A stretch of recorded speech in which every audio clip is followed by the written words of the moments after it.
నమస్తే. Welcome to Andhraprabha. నేను వంశీ. ఈరోజు మనం మాట్లాడబోయే టాపిక్ డయాలసిస్. ఎందుకు ఈ అంటే రక్త మార్పిడి ఎక్కువ జరుగుతా ఉంది?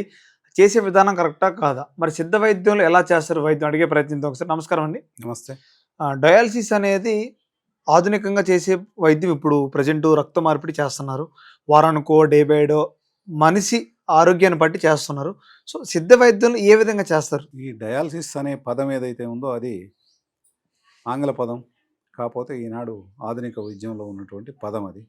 కానీ మా భాషలోకి వచ్చే వరకు అది సమస్త మూత్రాశయ వ్యాధుల యొక్క కూటమి. ఇది ఈ డయాలసిస్ అనే పదం వస్తుంది.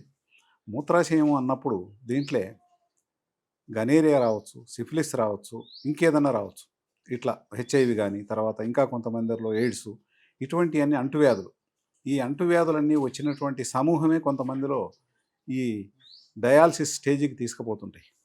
కాబట్టి ముఖ్యంగా వాళ్ళకు ఉన్నటువంటి సమస్యలు ఏదైతే ఉన్నాయో వాటన్నిటికీ మందులు ఇస్తూ ఆ రక్తాన్ని శుద్ధి చేసేటువంటి విద్యలు ఎన్నో ఉన్నాయి మా సిద్ధ వైద్యంలో.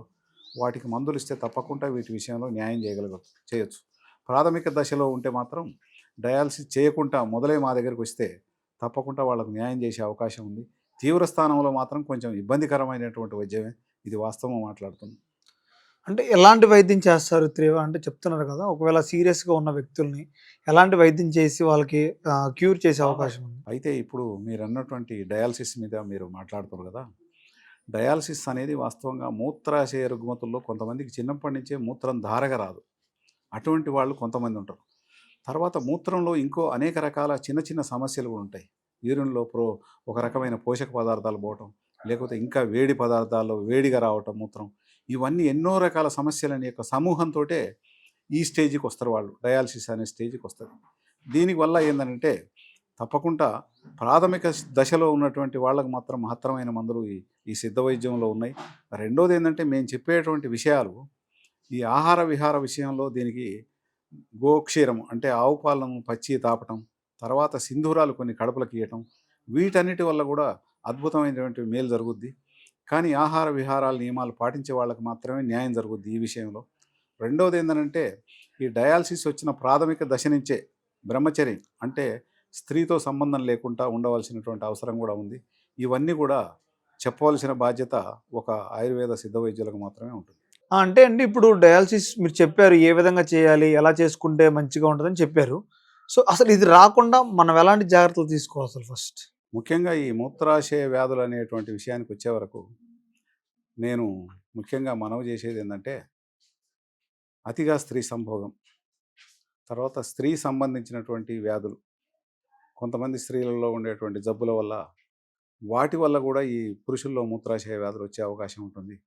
నేను ఇంతకుముందు చెప్పినటువంటి జననేంద్రియాల్లో వచ్చేటువంటి మూత్రం సంబంధించినటువంటి జబ్బులు ఏదైతే స్త్రీ పురుషుల ఇద్దరికి ఉంటే ఇద్దరు తప్పకుండా మందులు వాడి వాళ్ళ ఆరోగ్యాన్ని మెరుగుపరుచుకుంటే తప్పకుండా ఆ స్టేజీ వరకు పోకుండా మనం కాపాడుకునేటువంటి అవకాశం ఉంది.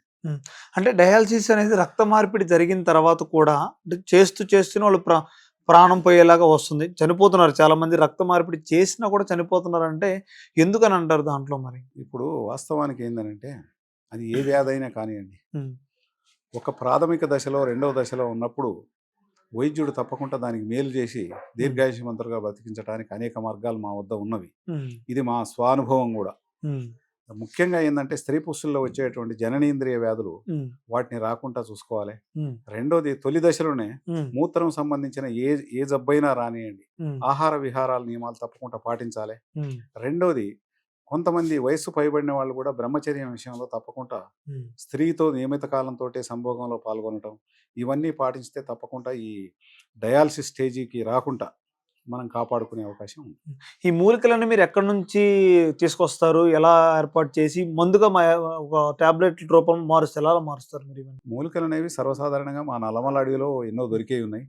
దానికి తోడు మనకి ఈనాడు ఆఫ్ఘనిస్తాన్ నుంచి, పాకిస్తాన్ నుంచి, మనకు ఎక్కడ అమృత్సర్ పంజాబ్లో అక్కడ దాకా వస్తాయి కొన్ని మూలికలు. అవన్నీ మనకు హైదరాబాద్ బేగం బజార్ వరకు చేరుతున్నాయి. ఈనాడు ఇబ్బందులు లేవు, ఎందుకంటే ట్రాన్స్పోర్ట్ వ్యవస్థ అనేది బాగా ఈనాడు పనిచేస్తుంది. దాని కారణంగా మాకు అన్ని హైదరాబాద్లోనే ఎక్కువ శాతం దొరుకుతున్నాయి. Okay, thank you.